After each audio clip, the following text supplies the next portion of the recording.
Hello, welcome to another uh, episode of business coaching and primarily sales coaching. Are you someone who's looking for a new sales career?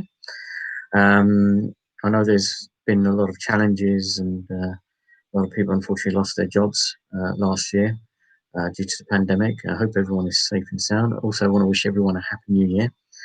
Um, just to tell you a little bit about myself, I was in sales. I quite enjoy selling. I've had a varied background over the last 25 years in hospitality, retail, accounting. And if you look at my other previous videos, I started a sales career in property about 5 years ago. After meeting someone at a property event saying to me that I should become an estate agent, I then became very defensive and said, "Well, why would I want to be a estate agent?" And they said, "Well, then you can find out what investors are looking for, and it will give you a good idea of how property is actually sold, especially residential property in the UK."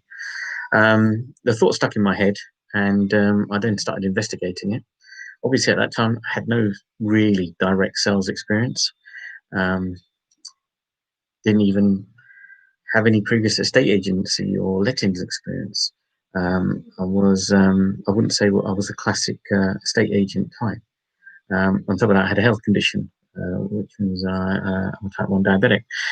Still, it stuck in my head, and I thought, okay, I'll investigate it. Obviously, started applying for loads of training negotiator roles for estate agents, but a lot of them wanted, even for the trainee roles, 6 months experience. So I was like, this is not working. All right, I'll try one more time. If not, I'll stay where I am. And I was working in retail at the point. So I tried another company, applied for them, got an email back saying that, yeah, we're looking for training negotiators with no experience whatsoever. I thought, this is good. I sent my CV. Then they did a literacy numeracy test, had a further telephone interview, explained to them, why I'm interested in a career in a state agency. And then what I did was I went to an assessment day. So in the assessment day, we had a group of other people there, in a round table, and had all the senior management and the regional managers of the estate agents, a really well-known high street chain. And we had to do what do you call group sessions, and then at the end of it, we had to do a presentation. In between that, we had to be interviewed, and then if you pass that, you'd have a day or half a day where you shadow in the particular branch that they put you in. So I was assigned the Tooting branch, and I live in Sutton, which isn't that far away, but they gave you a car as well, a company car, which a lot of estate agents nowadays, I think they will, some do, some don't, but they gave you, obviously you have to pay for it. And I passed the shadow day, and then I was taken on. And we spent a week in one of the branches learning all about the procedures and compliance and everything. And then once that was finished, I thought we'd get further training, but I was wrong. We were told to go out there. Now, I hadn't sold property before in my life, and I was told that I had to go out on viewings, and I was really, really nervous and anxious, actually. My first going on my first property viewing, I remember I think it was a really nice young couple who were looking to move out and then eventually start a family, but they wanted to get on the property owner. And I showed them this. You could say it's almost like a two-bedroom house, two-bedroom house in a particular part of Upper Tooting. And I remember going there and speaking to them, listening, and then I just basically said what came into my head. I didn't have those. I wasn't prepared at all, and I said, "Well, this is the kitchen, this is the bathroom, this is the garden, those are the bedrooms." I didn't really find out what they were looking for, and they might have found it quite humorous, actually. So I went back. In the end, I don't think they bought the property. But in the way, I went back and I said, "Well, something has to change here. Otherwise, I'm not going to really last long as an estate agent because it's a sales position. You need to earn your desk. It's very low basic. You make most of your money from commission." So it's really sharp end, such as recruitment. So I saw some video one day of a coach who started his own recruitment company over 30 years ago, longer than that now. His name is Graham Martin, and I'm always thankful to Graham. He was my first coach. He's got his videos on here. I recommend that you see them. And I took him on, or he took me on after talking to me. And I said, look, I'm at mid-send. I don't know what to do. And he gave me a process, a structure to do it. And at first, it was difficult. He doesn't mince his words sometimes. But I thought to myself, look, I need to prove to myself that I can do this and to sell a property. Then what happened was I covered some other branches and I got assigned to the Earlsfield branch, and the manager was leaving, and it was just me and the assistant manager. So the assistant manager, Paul, if you're here, I want to thank you as well. And then we had another manager come in who'd been an estate agent all this from the beginning, Christian Hinton, really good guy. And I sort of changed, but while I was doing that, Graham was teaching me and saying, look, and at one point I honestly was thinking about giving up. I just thought, this isn't for me. This is very, very difficult. There's long hours. You have to deal with a lot of rejection.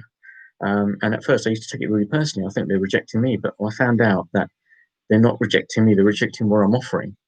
So I started taking on board what Paul, Christian, and Graham said, and started phoning. You have to do a lot of almost like cold calling.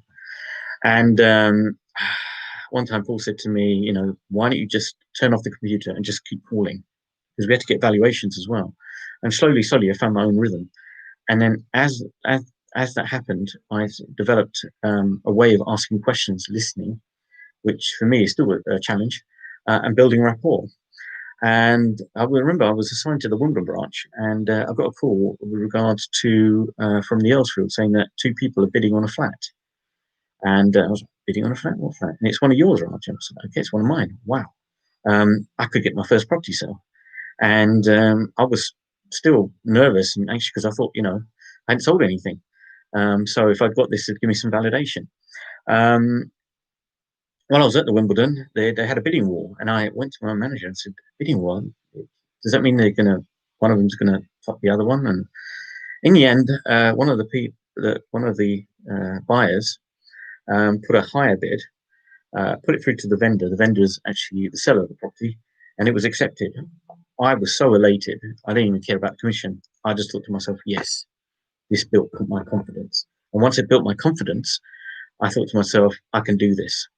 The end of the story is that I almost got to a point where I almost sold 4 properties, but because of my condition, I was so invested in this that I neglected my condition and my health, so to leave. But the experience and the skills that I learned that you can translate or transfer into any career. Now, if you're looking for a career in sales, I mean, I know that lots of the industries like retail and hospitality and customer services have been decimated by the pandemic. But if you can learn the skill of selling, you can basically go in any industry, whether you become self-employed or you work for a company. So what I'm recommending here is that if you are looking for a career in sales, if you're looking for a career in finance or any other areas, then I would recommend Graham Martin, the recruitment guy. He's got over 40 years experience. He knows sales inside out. But if you're looking specifically for a career in sales or to start in sales for the new year, then I'm offering 5 people a free one-to-one coaching conversation. There's no financial outlay. There's no cost whatsoever. It's just an investment on time and energy. So if you get in touch with me, like I said, you can contact me on LinkedIn or Facebook, or even email me if you want. My email address is rad024@hotmail.com or rad024@gmail.com. The point being is that these are new, uncertain, challenging times. However, if you can learn the skill of selling, right, you can either be successful as an entrepreneur or as an employee. It's the one skill I think that is needed. And I know salespeople have got a bit of a reputation, but the simple process of selling is just basically like coaching, is asking questions, listening, and building rapport, building a business relationship. Um, and obviously, if the product or service isn't right for the actual person that's buying the product or service, then obviously you could then you know say to them, okay, maybe this is not right for you. And I understand that everyone has to earn, has to make a living, um, but there is a process to sales. Um, I'm always investing in my own personal development. I have coaches myself, and there's been times when I've felt a bit overwhelmed as well. However, I when I go to seminars and workshops and stuff, people ask me how I have so much knowledge. Now, I don't presume to know everything, but I do have answers to particular questions, and I always looking for solutions to problems and challenges. Everyone has challenges, problems. We all do. So if you are interested, contact me. Otherwise, I just want to wish you everyone a happy new year. And as always, please keep safe and sane. Okay. Hopefully, I'll be doing more series of videos as the new year comes. You can see my previous videos as well. They're all on mindset and coaching and starting a business. But this video is primarily if you want to start a sales career. Otherwise, you look after yourself. God bless everyone, and I'll speak to you soon. Take care. Bye bye.